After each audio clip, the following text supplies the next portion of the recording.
حسبي ربي جل الله ما في قلبي غير الله نور محمد صلى الله لا إله إلا الله.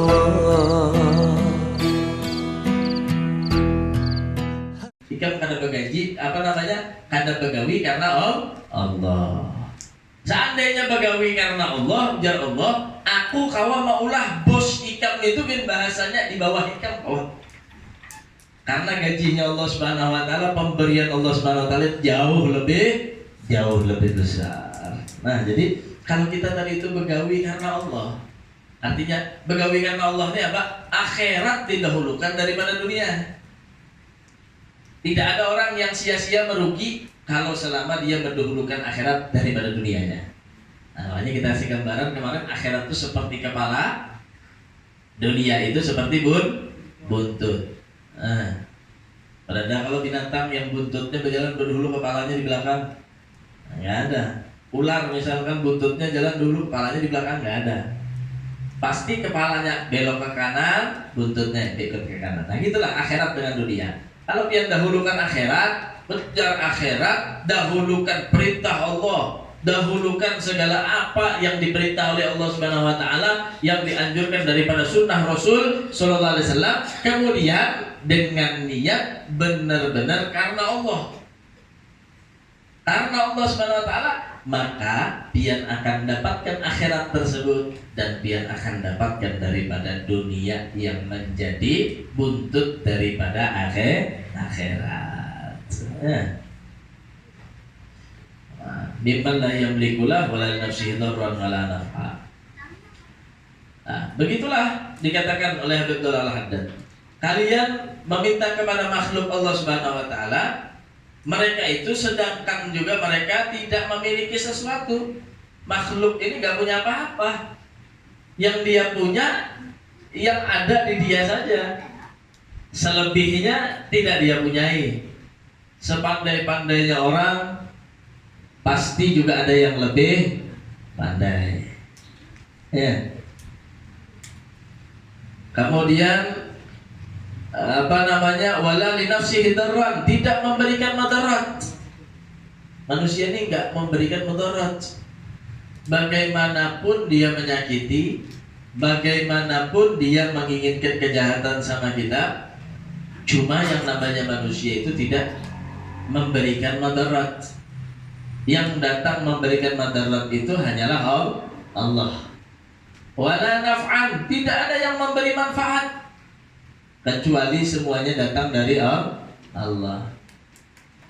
Ulun bibai garing jadinya, lawas garing ini beperiksa di dokter di Banjarmasin, masuk laboratorium ini periksa ini, kita sembuh juga. Jadi rujukan pulang je dokter pian ini harus ke Surabaya bawa obatnya karena alatnya lebih lengkap. Datang pulang ke Surabaya, cek ini bayar sekian, ujar Surabaya pulang kada kawa lagi. Pian ini ke Singapura pulang berangkat pulang ke Singapura. Karena ngaran manusia ini kada memberi mudarat, kada memberi manfaat tadi.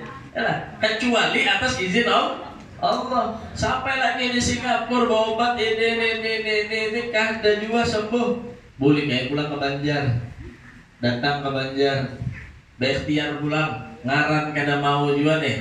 Putus asa, la ta'asu min rahmatillah. Jangan kita tadi itu putus asa, mencari ridho, mencari rahmat Allah. Akhirnya berusaha, berobat pulang. Bata tambah sekalinya, ampih sudah ulun lewat dokter ini BPN.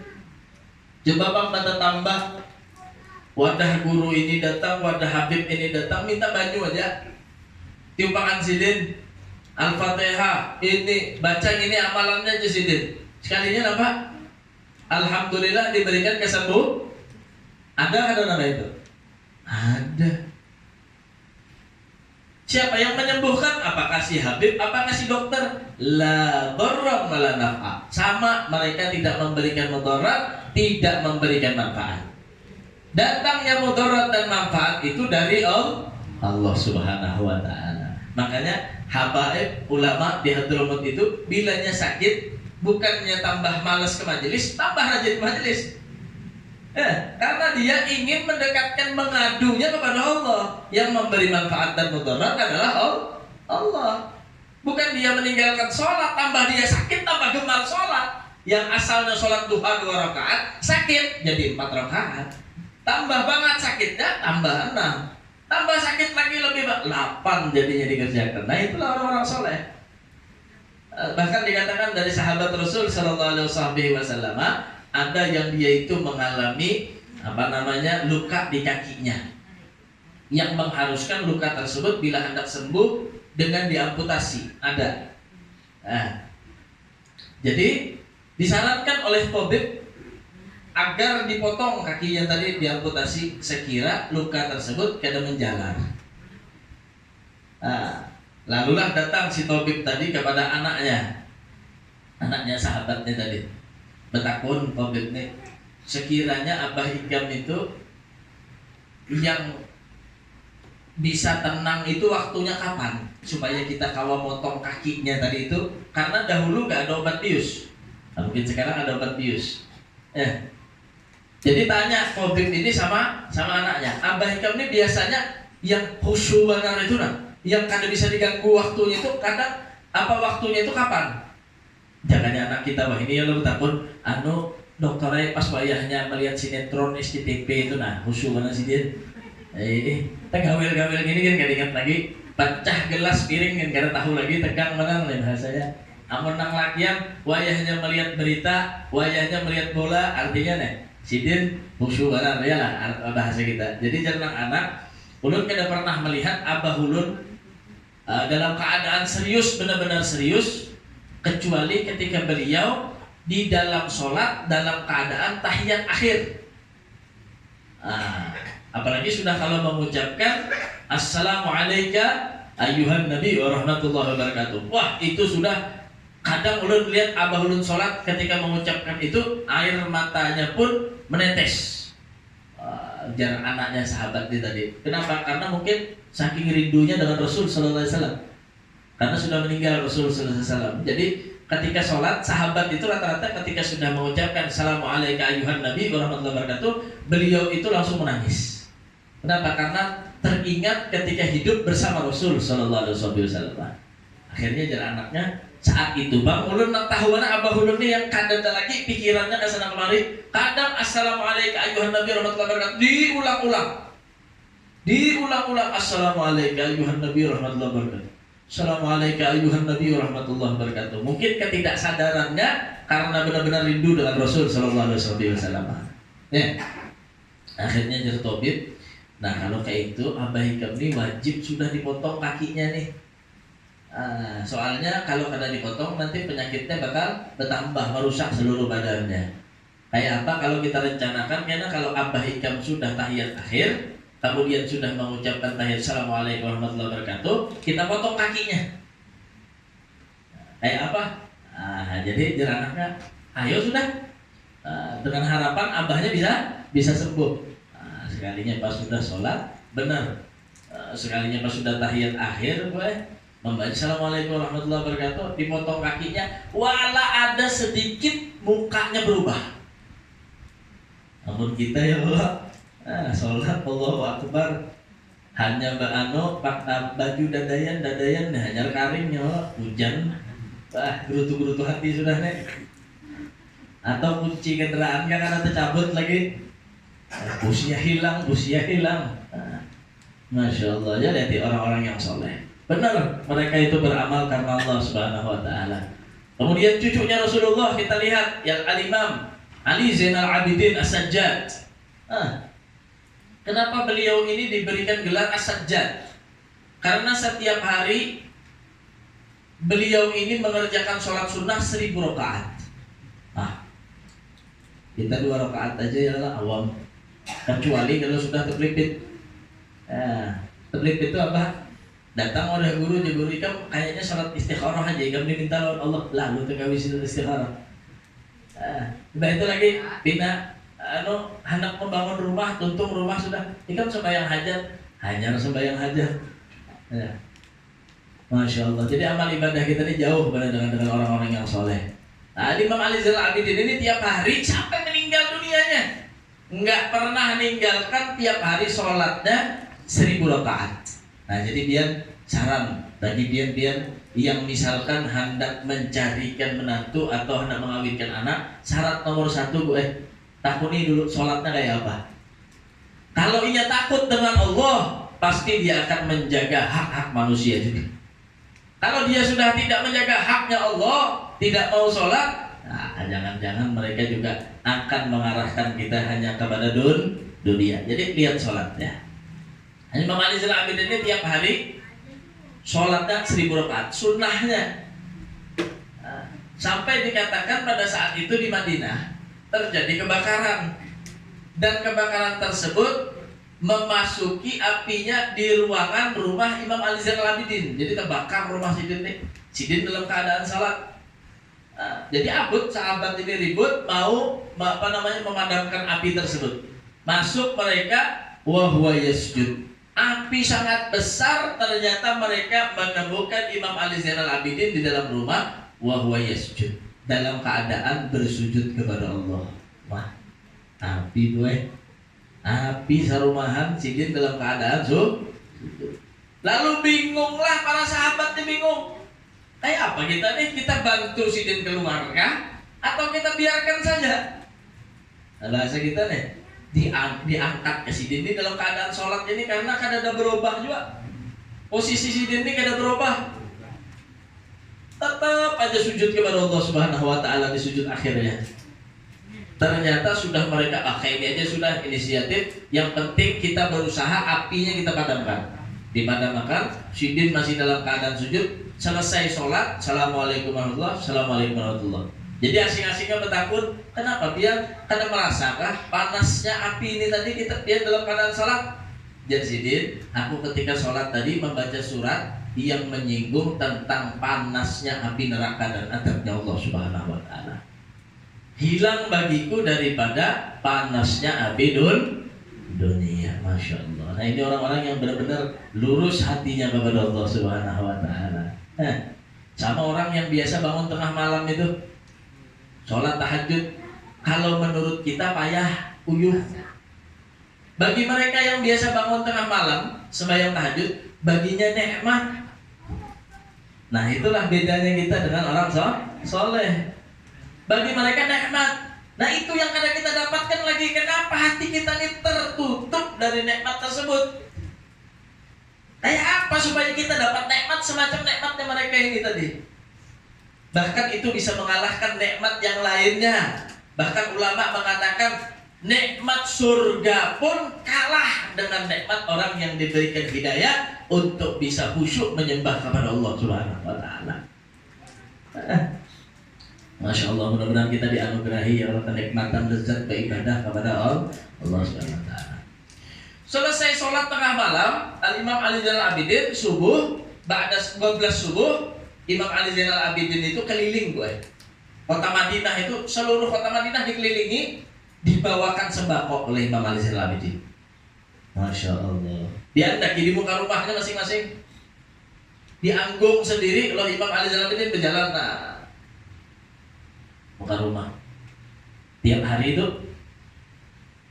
sampai meninggal Imam Ali Zainal Abidin ya, mengerjakan hal tersebut tanpa diketahui oleh orang siapapun. Siapapun tidak ada yang mengetahuinya ya. Jadi pemerintahan yang ada di Madinah saat itu bersangka baik lawan rakyatnya. Jadi ujian pemerintahnya, Masya Allah, masyarakat kota Madinah ini makmur seberataan. Kenapa? Kada pernah demo, kada pernah minta kepada pemerintah. Makmur mana berarti? Nah itu tandanya negeri makmur itu kada ada protes lawan pemerintah. Nah, ini kalau kita naik BBM demo, naik ini demo. Nah berarti ini sakit lagi negeri kita nih. Nah, jadi pemerintahnya bersangka baik, wah rakyatku ini berarti makmur semerataan. Kenapa? Karena kan ada yang minta-minta, kan ada yang demo datang ke pemerintahan. Kemudian rakyatnya juga bersangka baik kepada pemerintahnya. Ujar kubuhan kampung nih, kita berisi pemerintah nih, Masya Allah benar. Pemimpin kita ini orang luar biasa baiknya. Kenapa? Sebelum kita pinta, di muka rumah sudah diandakinya sembako tiap hari, pulang ada sebulan sekali. Kada memilih kaya kah miskin kah, di muka rumahnya ada, Masya Allah. Jadi rakyatnya bersangka baik lawan pemerintah, pemerintahnya bersangka baik lawan rakyat. Karena siapa ya? Karena ada sosok orang nang dermawan. Nah ini namanya lamatakan. Sama kada tahu, pemerintahnya kada tahu, rakyatnya kada tahu. Siapa nang hari-hari memberikan ini tadi itu pada yang tahu. Nah ini beramal bujur-bujur karena Allah. Sampai meninggal Imam Ali Zainal Abidin, bahkan istrinya di rumah pun kada tahu amalan beliau ini. Ketika dimandikan, baru ada kelihatan cap di belakang punggung Sidin ini. Nah, becak di belakang punggung ini seperti bekas orang yang mengangkat benda berat. Hari-hari mengangkat gandum, sembako dan lainnya, membagikan ke rumah orang. Hari-hari diangkat orang. Nah, Imam Ali Zainal Abidin sampai meninggal dimandi baru tahu. Nah, lalu nang rakyat bakal pemerintah bebuan membagi anugerah sembako tiap hari. Kada ujar pemerintah apa aku membagi. Kami itu sangat baik, bebuan kami makmur bertahan, kan bisa minta-minta. Makanya karena kami bagi lagi sembakonya. Masya Allah. Sekalinya siapa yang tiap hari membagi? Al-Imam Ali Zainal Abidin. Masya Allah. Ya lihat, beribadah pun lurus kepada Allah, beramal secara dengan makhluk sosial pun niatnya hanya karena Allah Subhanahu wa Ta'ala. Masya Allah. Oh, nah nikmat orang-orang yang bisa beramal semacam ini. Nikmat orang yang bisa beramal semacam ini. Ada recak kita temui di masjid, sering kita menemui di masjid. Menyumbangnya, kalau menyumbang di masjid berapa? 10.000. Minta umum makan. Sumbangan dari Fulan bin Fulan 10.000. Minta dibacakan Fatihah kesan ini. Yalah, 10.000 aja. Jadi nang ada di masjid ini tadi itu menyembati, artinya, bah ini aja 10.000 minta umum makan juga. La tubtilu sadaqatikum bil manni wal adha. Jangan batalkan pahala sedekah kita dengan manni wal adha, minta dilihat lawan orang atau merasa tersakiti karena menyumbang. Itu bisa membatalkan. Bah kebanyakan tadilah aja. Nah, menggerutui bah menyumbang, ini batal. Kemudian apalagi minta puji lawan makhluk juga batal. Ini contoh orang nyumbang 10.000, minta umumkan, disambati oleh yang lain, akhirnya sakit hati, maka amal ibadahnya hilang. Kemudian ada pulang nggak menyumbang 100.000, minta umum makan juga, sumbangan dari Fulan bin Fulan, disambat namanya, ya.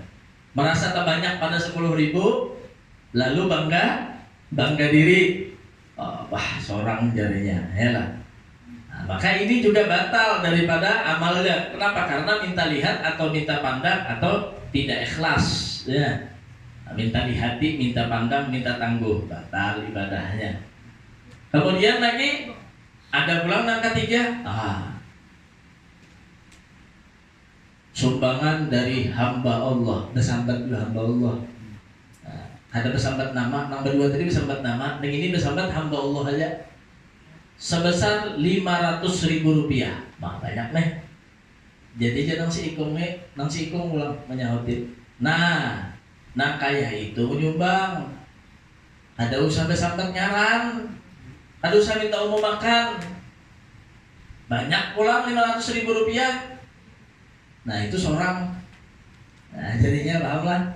Nah gitu seorang minta sambat juga sekalinya. Nah paham? maka batal daripada ibadah. Jadi benar-benar, bahkan kita diajarkan dulu ketika menyumbang di masjid itu, ya, supaya benar-benar hati kita latihan nih. Duit pian tuh boy lapisi. Jadi nang di atas 100.000 di atas, di bawah lapisi 2.000. Di atasnya 100.000, di bawahnya 2.000. Gulung. Nah, jadi luarnya kelihatan berapa? 2.000 masuk, cuma dalamnya 100. Nah, kawal lah itu ya.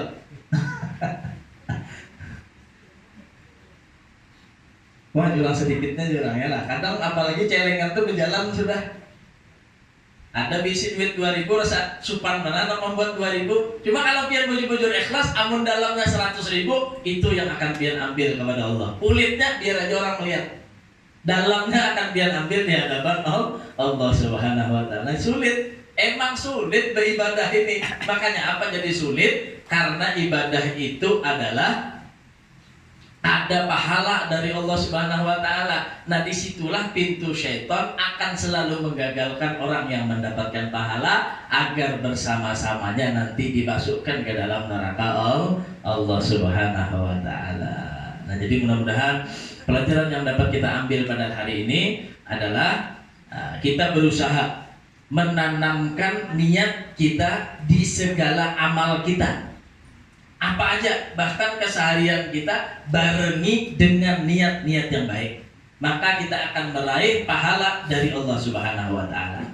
Kemudian berusahalah bagi kita tadi itu mengharapkan tersebut hanya kepada Allah. Yang memberi hanya Allah. Dunia akan mengikuti selama kita mengharapkan semuanya dari Allah. Jangan sampai kita mengharapkan kepada selain Allah. Dan mudah-mudahan kita semua yang hadir di majelis diberikan istiqamah oleh Allah Subhanahu wa taala. Mudah-mudahan Hasbi Rabbi Jallallah ma fi qalbi ghairullah Nur Muhammad sallallahu la